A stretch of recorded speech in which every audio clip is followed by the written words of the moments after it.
Bueno, ya está grabando, creo. De nuevo, primero solo aplicamos propiedad distributiva de la covarianza, después comenzamos a aplicar propiedades de la esperanza matemática. Sabemos que las mu de x o mu de y también pueden salir de la esperanza porque son constantes. Después hacemos una conversión aquí de e de x, sabemos que puede expresarse como mu de x. Entonces estos dos términos son parecidos y se cancelan. Algunos lo hicieron de manera diferente, ¿verdad? Obviamente las matemáticas pueden cambiar, pero también se los acepté con tal que la aplicación de propiedad de esperanza estuviera bien. Ya después me queda esperanza de XY menos esperanza de X por esperanza de Y. Ya demostré que la covarianza se puede expresar de estas dos maneras, así. Después, con el segundo ejercicio, que los primeros dos ya se los expliqué, algunos me estaban preguntando si X a la 2 por U era lo mismo que X por U. Sí, en este caso sí lo era. Entonces la respuesta era siempre verdadera. Solo era otra manera de expresar el ejercicio. Esto no me voy a detener mucho porque ya lo había explicado en el laboratorio pasado. Después el inciso B, este también era falso porque era exactamente el mismo que vimos en clase. Ya después lo diferente era el C. Tomando como ejemplo una función de U es igual a x a la 2 con x de media 0 y con distribución simétrica, es decir, la simetría, el tercer momento de la variable es igual a 0, simétrica. Acuérdense cómo funcionaba eso de la simetría, de si es sesgado positivo, si es insesgado, bueno, si es positivo sesgado, negativo sesgado, así. Y si esto era igual a 0 es porque tenía una distribución simétrica, como una campanita normal de Gauss. Después lo que hacemos es agarrar esperanza de U por X, que es este primer término, y le metemos la función. U es igual a X a la 2. Esta es solo una manera de expresarlo, o sea, esta es una manera de demostrarlo. Yo vi algunas maneras diferentes que me demostraron, pero si su respuesta era falsa y su lógica era más o menos parecida a esto, yo les ponía los puntos. Entonces no se preocupen si no fue exactamente igual a su respuesta. Pero sí tenían que decir que era falso. Si dijeron que era verdadera, entonces sí estaba mala. Bueno, entonces tenemos la esperanza de x a la 3 es igual a 0 porque habíamos dicho que era una distribución simétrica. Pero si esto es igual a 0, podemos decir que el cuarto momento de la variable, es decir, la kurtosis, puede ser mayor a 0. Es decir, existe. No sé si ustedes se han fijado en las diapositivas del doctor, que también hay explicaciones parecidas que explican que el cuarto momento de la variable está entre infinito y 0. Es decir, existe el cuarto momento de la variable. O sea que nosotros podemos decir, si U es una función de X, entonces puede ser que esto sí se cumpla, o sea que E de X a la 3 igual a 0, sí puede ser si yo asumo distribución simétrica, pero yo no sé nada de los demás momentos de la variable. O sea, yo no puedo afirmar eso, entonces por eso es falso. Después, el inciso D. Si el valor esperado de U, dado X es igual a 0, entonces U es independiente de X. Esta es la demostración. Si el valor esperado de U a la 2, dado X, es igual a una función constante, ¿por qué digo yo aquí varianza, o sea, sigma al cuadrado? ¿Por qué digo esto? Porque U a la 2 también, acuérdense que puede expresarse como una desviación, ¿verdad?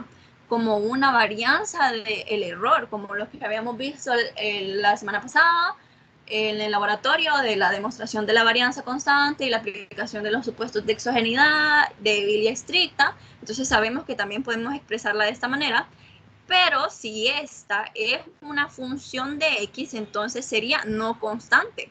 Entonces U no es independiente de X. Es casi lo mismo que habíamos dicho de la varianza. ¿Se acuerdan? Aquella demostración. Como por ahí va el análisis. Entonces, como les digo, tal vez ustedes me lo mencionaban con palabras o me hacían otra demostración, pero si ustedes me decían que era falso y si su demostración iba más o menos en ese sentido, yo les daba los puntos. Después, si el valor esperado de U dado X es igual a 0 y el valor esperado de U a la 2 dado X es igual a sigma cuadrado, es decir, constante, entonces U es independiente de X. Los momentos adicionales de mayor orden pueden depender de X, por lo que la distribución de U no sería independiente de X. Es falso. Ven, por eso es muy difícil que yo diga, porque este resultado me dio así, es que U y X son independientes. es raro, o sea, se puede hacer algún tipo de demostración, pero no sabemos nosotros los valores que toman estos dos. O sea, no sabemos que ya si nos hubieran dado una función, esta es la función de u, ahí sí hubiéramos podido hacer una demostración. Incluso en este tercer ejercicio, les pedían demostrar si y y x eran independientes. Y ahí sí les daban valores a ustedes. Les decían, estos son los valores de la distribución conjunta, estos son los valores de x, estos son los valores de y. Entonces ustedes podían llegar a una conclusión, ¿verdad? Pero aquí en este tipo de casos les están dando como una suposición, les están dejando abierto a la interpretación qué números o qué funciones pueden ir acá adentro. Entonces ustedes no pueden asegurar ciegamente como que, sí, u es independiente de x porque ustedes no saben información adicional de esas variables de las que estábamos hablando. Como les enseñé acá arriba, nosotros podemos decir, sí, distribución simétrica, si es el tercer momento de la variable es igual a 0, entonces sí se puede, ya demostré eso. Pero ustedes no saben nada del cuarto momento, entonces no pueden asegurar que hay independencia, digamos, o que algo es igual a algo solo por supuestos, así como sin una especificación clara. Incluso acá me estaban aplicando como covarianza algunos casos, vi, para justificar estas respuestas, y me decían que covarianza es igual a 0, entonces u y x eran independientes, algo así me estaban diciendo. Y yo dije, ¿y esto qué onda, verdad? Porque claramente hemos estado repitiendo varias veces, incluso en otro ejercicio, que u y x sean independientes sí puede hacer que la covarianza sea 0, pero que la covarianza sea 0 no es suficiente para decir que u y x son independientes. Es casi lo mismo que este caso, miren. Que esto y esto sean iguales, o sea, sean así, no es suficiente para que yo diga, sí, u y x son independientes, porque yo no sé qué valores está tomando ni u ni x, digamos. Entonces, ya cuando reciban sus notas ya van a entender por qué sacaron la determinada nota que sacaron, ¿verdad? Después, el ejercicio 3. Suponga que la función de probabilidad conjunta, algunos me estaban diciendo de probabilidad condicional y no, acuérdense que esto es conjunta y condicional es diferente. De y x es, y yo les daba esta tablita. Algunos me decían que cuál era el orden, esto es y, esto es x. Yo sé que estaba algo extraño, pero el doctor me dijo que lo pusiera así para ver cómo lo interpretaban. Entonces sí. El primero decía, calcule la correlación entre y y x y la función de regresión e de y dado x. Esta parte es como importante. Ya después vamos a ver por qué. Entonces, la mayoría le salió muy bien. Me alegró bastante. Calcule la correlación entre y y x. Primero voy a sacar el valor esperado de y. Voy a tomar 0 por 0.4. Esto solo se suma. Y así me dan los valores. Me fijé que algunos lo hicieron, las tablitas las ordenaron diferente, pero yo solamente me fijaba en los resultados de el valor esperado de y, valor esperado de x, lo que les da la covarianza, para ver más o menos si les sale el ejercicio, ¿verdad? No tenía que ser necesariamente con la tablita igualita a la que yo hice. Entonces, esto solamente se va sumando, miren, 0 más 0.2 más 0 es igual a 0.2. 0.3 más 0 más 0.1, 0.4. Ya después esto, 0.3 más 0 más 0.3, 0.6. 0 más 0.2 más 0, 0.2. 0.1 más 0 más 0.1, 0.2. Entonces ya después el valor esperado de y es igual a 0 por 0.4 más 1 por 0.2 más 2 por 0.4. Todo esto me da 1. Entonces, si el valor esperado de y me dio 1, está bien. Esto, ¿por qué? Porque es el x por función de distribución conjunta de la variable. O sea, acuérdense que esto es una media y siempre hemos dicho que es como y por la función de distribución conjunta de x, y. Así vamos. Es una ponderación, acuérdense lo que decíamos en las primeras clases, que son como frecuencias relativas las funciones de distribución de probabilidad, ¿verdad? Entonces por eso vamos haciendo una ponderación y por eso es que es tan buena la media como un indicador de las expectativas, ¿verdad? Después ahora vamos al valor esperado de x.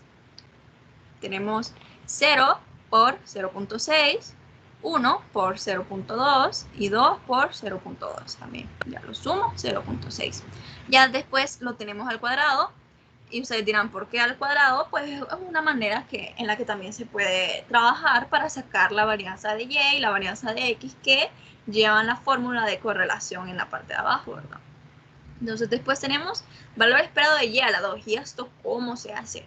Pues de la misma manera que el valor esperado de y, solo que elevando al cuadrado las y. Miren, 2 a la 2, 1 a la 2 es 1, por eso no puse nada. 0 a la 2 es 0. Entonces miren, aquí está 1.8. Después lo mismo con el valor esperado de x a la 2. Lo mismito, solo que elevado al cuadrado. 1 a la 2, 0 a la 2, 2 a la 2. Y aquí queda. Después la varianza de y es igual a el valor esperado de y al cuadrado menos el valor esperado de y al cuadrado. Esta se puede sacar así por la demostración que yo les enseñé en las primeras diapositivas, porque la varianza también se puede expresar de esta manera. Entonces lo que yo hago es el valor esperado de y a la 2 que yo saqué, 1.8, menos el valor esperado de y, 1 a la 2, 0.8. Después lo mismo, el valor esperado de x a la 2, 1, menos el valor esperado de x a la 2, 0.6 a la 2, 0.64. Ya después, el valor esperado de xy lo saco porque es una manera de sacar la covarianza también.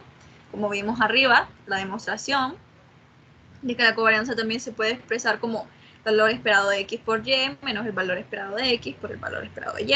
Entonces esta se sacaba como 1 por 1 por 0.2.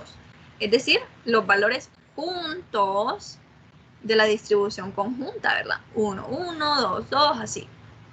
Y 0, 0 no se pone porque es 0, 0, ¿verdad? 1 por 1 por 0.2. Por 1 por 0.2. 2 por 2 por 0.1.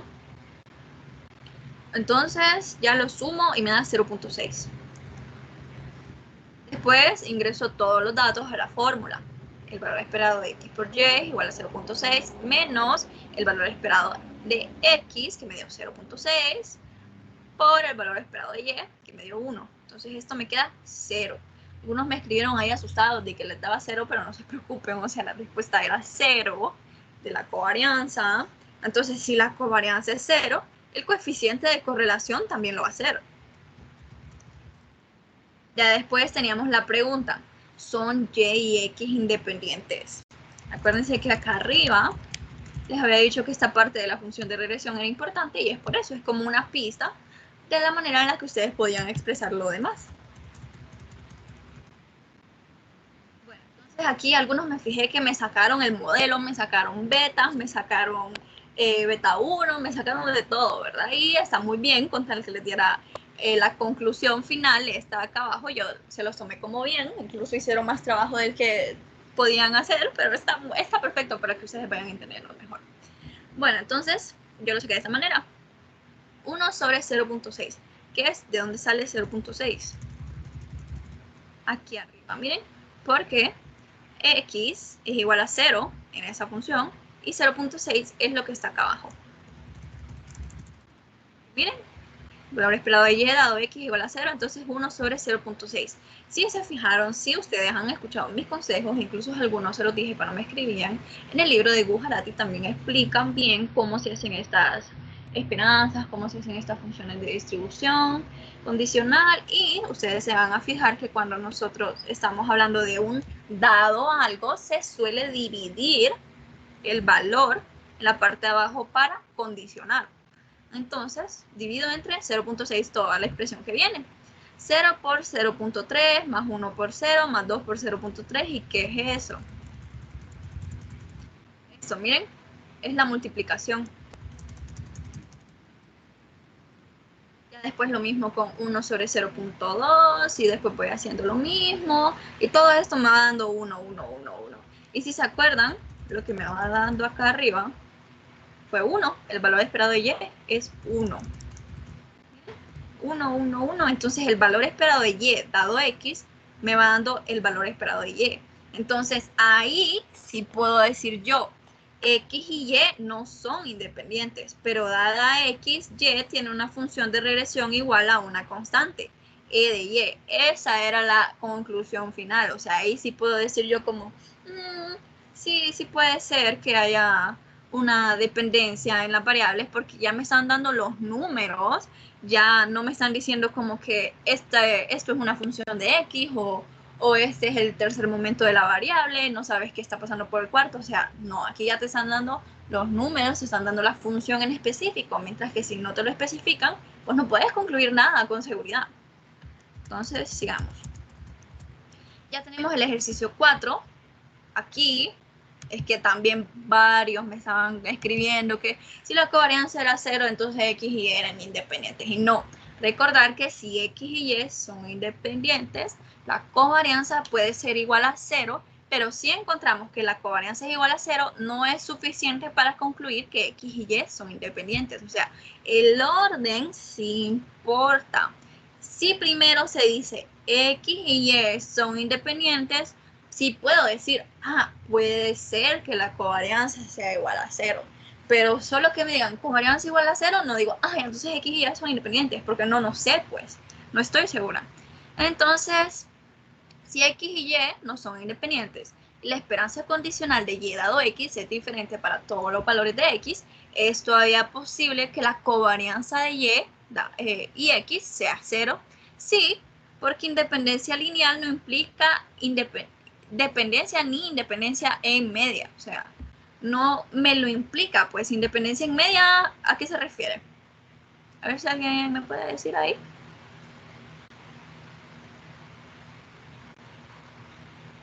Bueno, ahí se lo voy a dejar para que alguien me responda después del laboratorio, porque esos días sí estoy dando puntos, fíjense. Ando con ganas. A ver quién me lo responde después. Entonces algunos me hicieron como unos párrafos y ahí algunos me demostraron cosas, pero en general yo, si miraba que lo que decían estaba bien, si no me decían, sí, porque covarianza es igual a 0, entonces X y Y son independientes, y lo que decían tenía sentido, yo decía, ok, le voy a dar cierta parte de los puntos, tal vez no todos, pero cierta parte.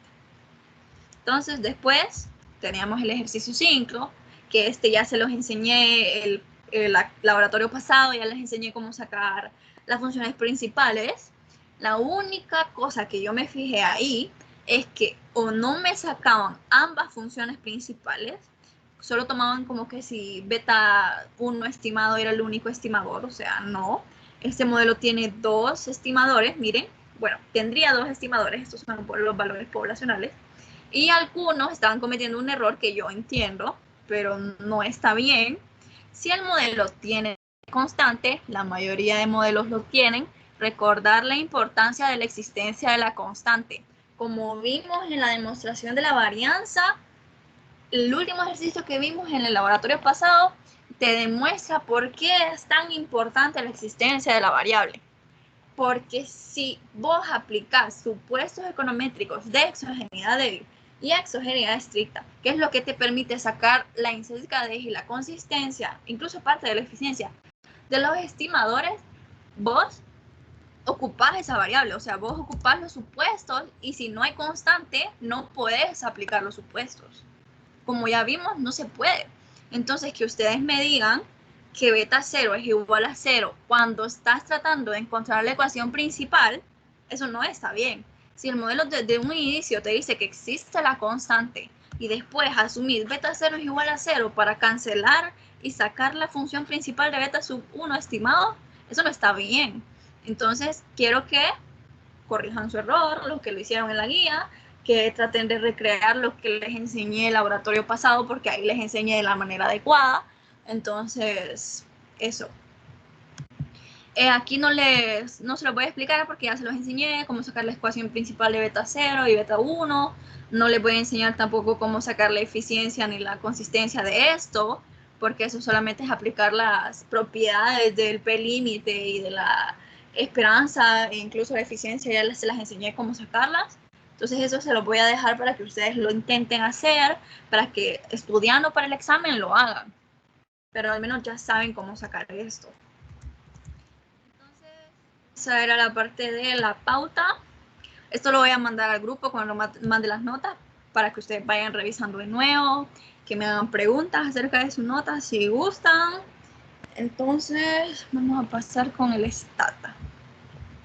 Como les decía, el día de hoy solamente van a hacer como un repasito de lo que vimos el laboratorio pasado con corte transversal y la heterocedasticidad, porque el doctor me dijo que aún no empezara full con corte transversal, perdón.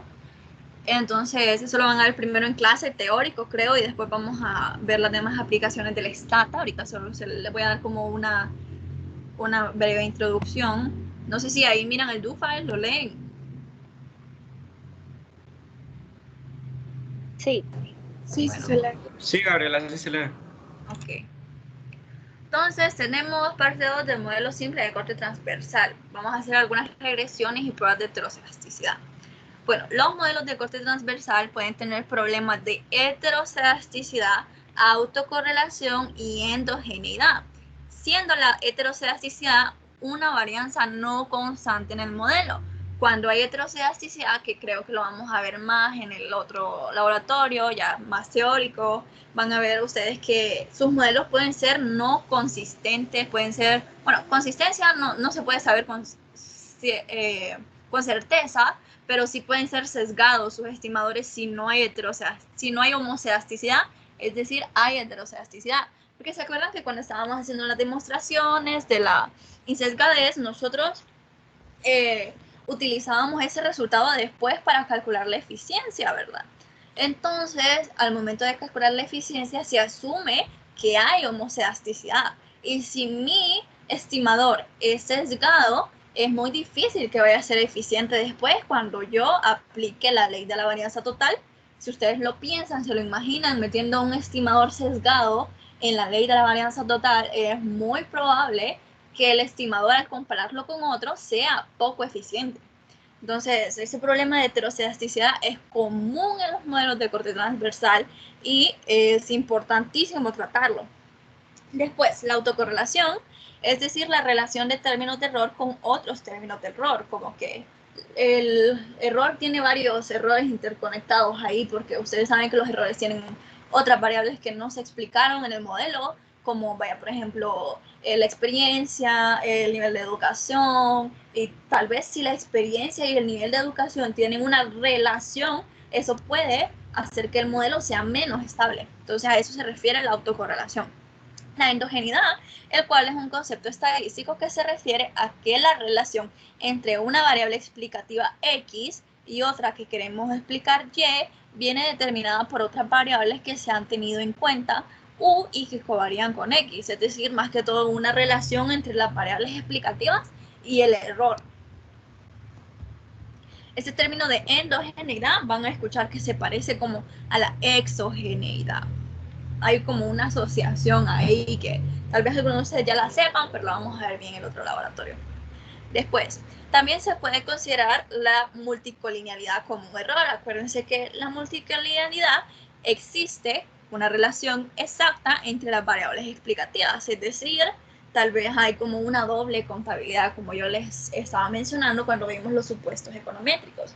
Puede ser que la variable explicativa x1 tenga implícita la variable explicativa x2, y si x2 ya está en el modelo, entonces está como contándose dos veces la variable x2. Entonces a eso se refiere la multicolinealidad. Sin embargo, depende de la teoría de este problema, porque como ya les había mencionado, hay algunos modelos teóricos que tienen implícita la multicolinealidad, por lo que no hay pruebas explícitas para comprobar ese problema. Es decir, nosotros para la heterocedasticidad en la clase pasada hicimos la prueba de White, creo, y digamos, no hay por el momento una prueba que diga, ay, voy a correrla y a ver si hay problemas de multicolinealidad. No, porque es algo como más teórico, es algo como más económico, entonces no hay exactamente algo que lo cuantifique. Entonces vamos a comenzar. Voy a cargar la base de datos. Esta vez vamos a trabajar con la auto.dta, la otra base de datos que le pasé el laboratorio pasado, creo que era la de propósitos múltiples. También pueden usarla para hacer todos esos comandos, pasárselos de nuevo, hacerle otras cosas. Ustedes vayan tratando de usarla, vayan aprendiendo. Entonces sí, vamos a ver esta base de datos. Acuérdense que esta ya está incluida en Stata, no tienen que darle a abrir aquí ni nada como la otra. sino que solo ponen el comando sysuse auto.eta. Entonces lo voy a correr y ya me aparece aquí cargada. Y esta base de datos, ustedes dicen, ¿y por qué vamos a usar esto? Pues esta es una base que puede ser considerada de modelo transversal, de corte transversal, porque no hay un vector tiempo. Aquí no hay algo que me diga como 2000, 2001, 2002, 2003. No hay nada. Puedo yo decir, voy a decir que esto se sacó en un mismo momento en el tiempo. También voy a ver que hay una cantidad considerable de datos, 74. No hay ni 10, ni 5, ni 20, nada por el estilo. Después vamos a renombrar las variables. Todas están en inglés, entonces les voy a pasar a español. Acuérdense de recordar cómo nombraron sus variables, porque Stata detecta las variables si tienen letra mayúscula, si tienen minúscula, etc. Entonces yo en este caso las traté todas minúsculas, miren. Después vamos a comenzar con el modelo de corte transversal, es decir, la regresión. Entonces voy a hacer una regresión entre el precio y el peso. El precio en función del peso, es decir, el efecto que la variable peso podría tener en la variable precio. Entonces la voy a correr. Vamos a ver cómo me salió el cuadrito aquí. Miren, un R cuadrado de 0.2901. Acuérdense que el R cuadrado es lo que se supone que se explica en el modelo, pero tiene un R cuadrado bajo y esto no necesariamente implica que está bien o mal.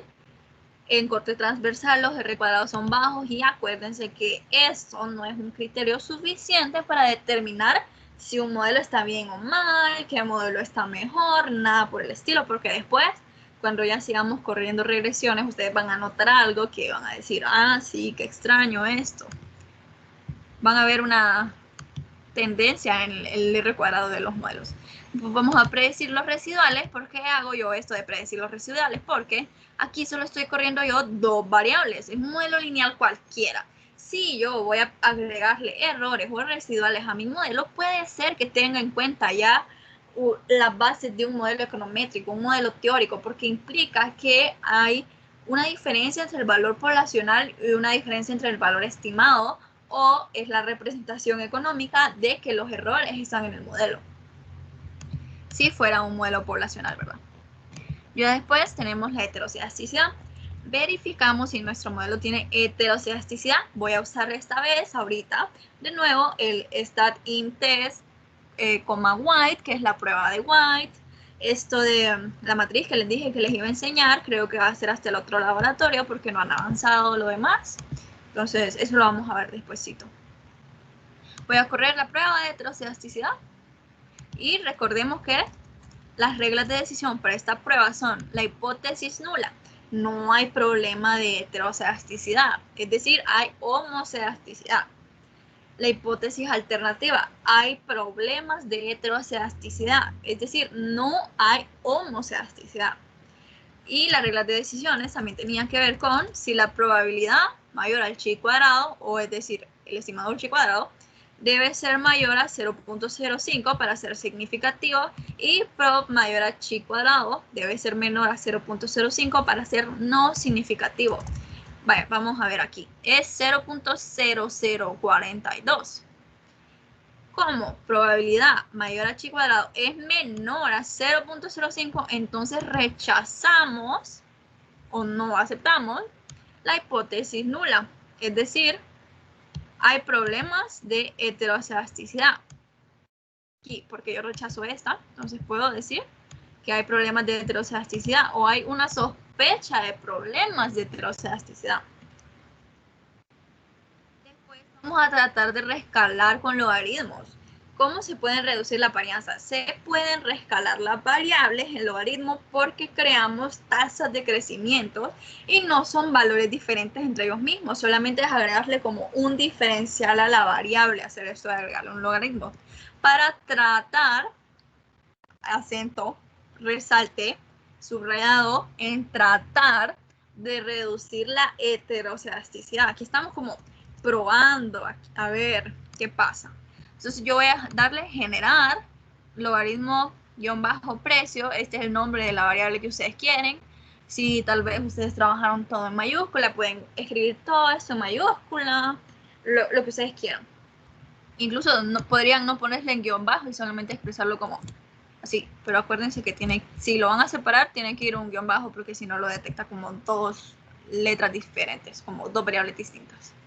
Entonces igual a logaritmo entre paréntesis precio, o sea, la variable, y lo mismo con lo del peso. Entonces genero las dos variables y ya me sale, aquí vamos a revisar, y están las variables, miren, logaritmo peso, logaritmo peso. Ya después, los valores atípicos crean heterocedasticidad. Cuando en el corte transversal existe muestra aleatoria simple, por lo tanto hay ID y no hay relación alguna entre las variables. Entonces la varianza entre las variables sería notoria. Esto lo vamos a ver mejor el otro laboratorio, cuando ya miremos un poco de teoría y lo miremos aplicado a Stata. Después vamos a hacer el modelo de corte transversal con logaritmos, es decir, esto que generamos aquí, se lo vamos a poner a un modelo a ver qué pasa. Vamos a probar. Ok, entonces ahora el R cuadrado me da 0.2502. ¿Cuánto me había dado antes? Vamos a ver. 0.2901. Hay una diferencia. Vamos a ver. Vamos a predecir los residuales para este modelo también. Y si se fijaron, el anterior, el R cuadrado me seguía dando un R cuadrado bajo. De nuevo, recuerden que el R cuadrado no es un criterio suficiente para medir ni la calidad ni la estabilidad de un modelo. Después vuelvo a aplicar la prueba de White, ya que hice este modelo distinto. Ahí miren, 0.0144. Entonces, yo digo, entonces ahora esto cambió, porque antes era, a ver, sin logaritmos, ¿cómo me había salido? 0.0042. Es decir, ahora que es 0.0144, está acercándose a 0.05, pero todavía no es mayor a 0.05.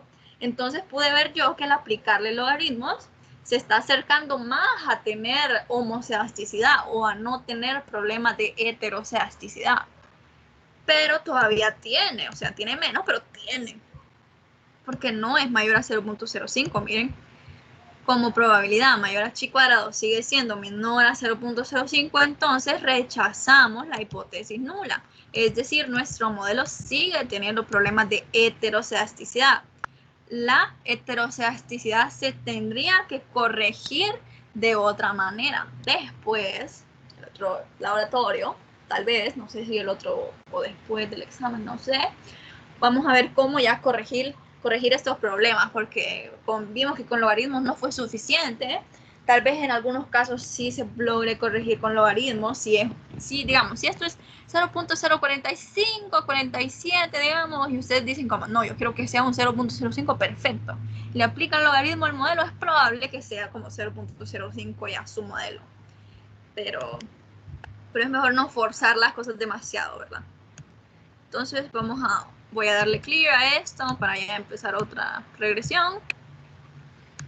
Creo que solamente han hecho modelos de regresión simples, no sé si han hecho múltiples, pero vamos a ver un modelo de regresión múltiple. Tiene la forma de y es igual a beta sub 0 más beta sub 1 por x1 más beta sub 2 por x2, o y es igual a beta sub 0 más beta sub 1 por x1 más beta sub 2 por x2 más el número de variables que ustedes quieran, ¿verdad? Que la teoría les diga, que ustedes digan, que no les recomiendo tampoco empezar a sumar variables así sin ningún respaldo teórico, porque su modelo puede no ser bueno para predecir, ¿verdad? Así que no hagan eso. Entonces ahora tenemos la regresión. Regresión precio, siempre la variable dependiente primero y después las independientes. O sea, esto pueden ponerlas en el orden que ustedes quieran, como maletero peso o peso maletero, o si tienen más, así pueden intercambiarlas, pero la independiente siempre tiene que ir primero. Entonces, voy a hacer la regresión. Miren, 0.2942, acá tengo Es decir, el efecto que la variable precio y maletero podrían tener sobre el precio del auto. Esto representa este modelo de regresión. Y si ustedes necesitan como que el beta sub 1 de precio, perdón, el beta sub 1 de peso o el valor de beta sub 2 de maletero, entonces estos valores son, miren, estos que están aquí, los coeficientes. La constante sería su beta sub 0. Acuérdense que el doctor les explicó que el Stata asume que sus modelos tienen constante. No es como el primer ejercicio que yo les enseñé en el laboratorio que decíamos que no hay constante en el modelo, sino que Stata asume que su modelo ya tiene constante, es decir, pueden empezar a aplicarle supuestos econométricos, algunos supuestos como de exogeneidad débil, exogeneidad estricta, porque hay un beta sub 0. Entonces voy a predecir los residuales para ya hacer mi modelo bien armado. Después otra prueba de heteroelasticidad. Ahorita solo habíamos estado viendo la de White, pero también hay varias. En la diapositiva del doctor les menciona algunas. No sé si ya se las pasó, pero ahí van a ver que menciona otras aparte de la de White. Y esta es otra que se llama de Bruch-Pagan. Esta tiene como hipótesis nula que la probabilidad mayor a chi cuadrado tiene que ser mayor a 0.05 para que haya varianza constante, es decir, homoceasticidad. Y la hipótesis alternativa es que si probabilidad mayor a chi cuadrado es menor a 0.05, entonces la varianza es no constante, hay heteroceasticidad. Y el comando de esta prueba es StatHead-test, no tienen que descargar nada, solamente es escribir este comando y pasarlo porque creo que esta talla lo incluye. Entonces vamos a ver cómo nos da. Miren, menor a 0.05. ¿Y qué me dice a mí la regla de decisión? Hay una varianza no constante, es decir, hay heteroceasticidad.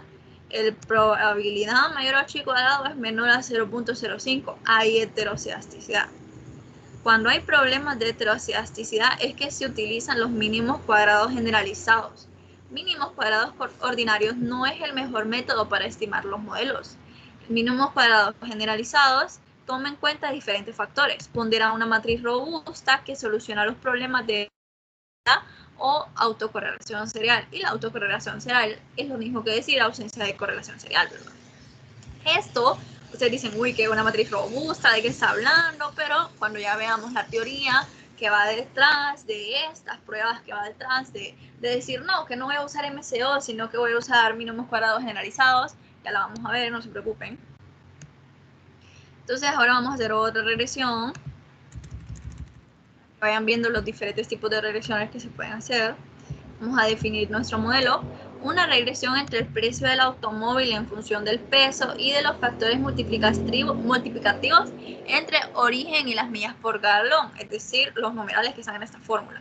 Y ustedes dicen, ¿qué son los factores multiplicativos? Pues hay varios papers explicando los factores multiplicativos, pero básicamente es como agarrar una porción de información y sacar una porción de información de eso. Ya van a ver, ya se los voy a enseñar aquí.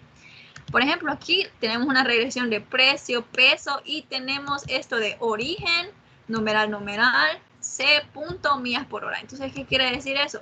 Para saber si las millas por hora son del extranjero o de nuestro país de los vehículos domésticos. Porque, ¿de dónde salió esto de los vehículos domésticos y no sé qué? Pues aquí, miren, la variable que yo renombré al inicio que se llama origen. Y aquí dice origen también, el tipo de carro, es decir, la procedencia, si es un carro doméstico, si es un carro extranjero. Todos esos dicen doméstico, pero acá ya dice foreign, que significa extranjero. Miren que los trajeron de, no sé, tal vez Estados Unidos, de Japón, de no sé dónde. Y estos domésticos son como hechos en el país, digamos, por ejemplo.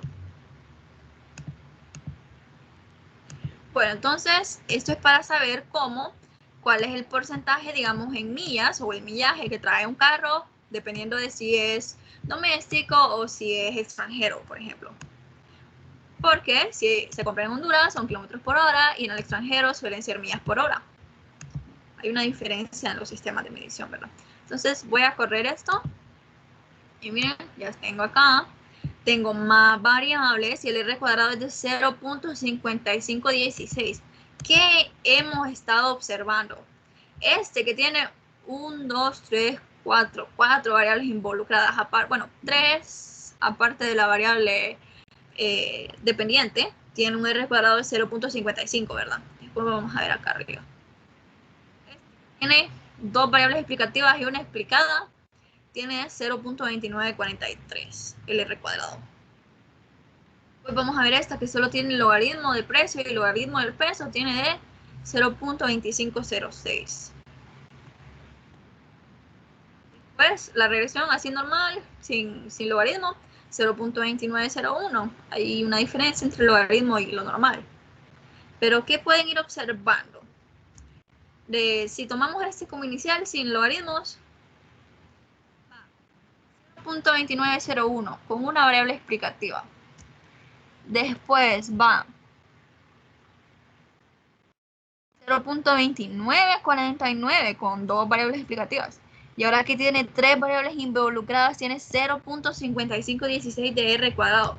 ¿Qué significa eso? Que entre más variables tiene el modelo, tiene un R cuadrado más alto. Y eso no necesariamente significa que sea un mejor modelo. Como, no, entre más variables tiene, es un mejor modelo. No, porque hay algo que se llama la bondad de ajuste y también tiene que ver el porcentaje o la ponderación o el efecto que tengan los residuales en el modelo. O sea, decir que si yo entre más variables yo le sumo a mi modelo, mejor es. No, depende también tomar en cuenta los residuales o los errores que tienen que ver en su modelo. No es suficiente con sumarle sin ningún trasfondo teórico, sin una justificación, no. O sea, tampoco estoy diciendo que los modelos con muchas variables son malos, no, sino que no solo depende de la cantidad de variables, porque mira que el R cuadrado va subiendo, pero no necesariamente eso me dice si es un mejor modelo o no. Para eso también se utilizan los criterios de información que ya vamos a ver cuando veamos full corte transversal. Entonces, voy a predecir los residuos para hacer mi modelo NICE. Después verificamos si nuestro modelo tiene heterocedasticidad. Ahorita voy a usar la prueba de White. Acuérdense que ustedes pueden usar la de Bruch-Pagan, pueden usar la de White, pueden usar otras que ya yo les haya dado. Pueden usar varias. Pueden usar dos del mismo modelo si no están seguros de la primera. Entonces voy a correr stat-in-test, white. Miren, 0.042. Bueno, 420. Y ustedes dicen, esto es menor a 0.5. Y como ya teníamos las reglas de decisión, que son las mismas de la vez pasada, entonces como la prueba de chi cuadrado nos dice que el p-value es menor a 0.05, entonces rechazamos la hipótesis nula. Es decir, se rechaza que no hay problemas de heterocedasticidad, así que puede ser que haya problemas de heterocedasticidad. Entonces, ahora voy a usar la prueba de Bruch-Pagan para el mismo modelo, para que miren que pueden usar dos pruebas si no se sienten seguros con la primera. Y me da 0.0108. Como la prueba dice que la probabilidad mayor a chi cuadrado es menor a 0.05, rechazamos la hipótesis nula, es decir, que nuestro modelo tiene problemas de heterocedasticidad. Entonces, como vimos, todas las regresiones que corrimos con 2, 3, 4 variables explicativas, todas tenían problemas de heterocedasticidad, porque como les dije, es un problema bastante común en los modelos de corte transversal, y ya vamos a ver bien cómo deshacernos de ese problema, pero va a ser el otro laboratorio, y como les dije, el laboratorio de hoy era algo corto, así que aquí nos quedamos. A lo largo de la semana voy a estarles mandando sus notas. No sé si alguien tiene alguna pregunta,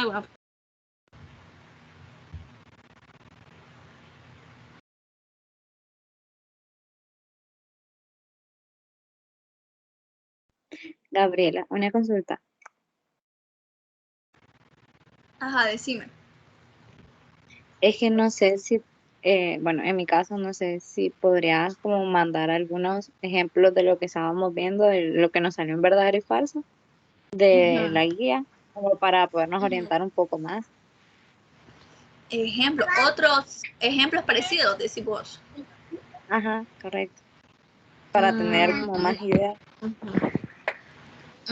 Pues mira, tendrías que preguntarle al doctor porque él sabe lo que les va a poner en el examen, ¿verdad? Lo del examen de él yo no, o sea, él me lo va a pasar, pero no es como que me va a decir enséñale tal cosa.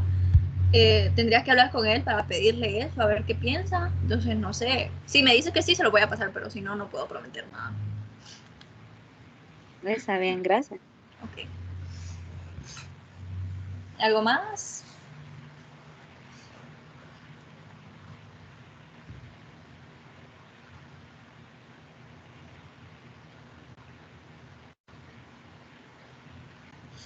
Bueno, si no hay más consultas, aquí lo vamos a dejar. Ustedes repasen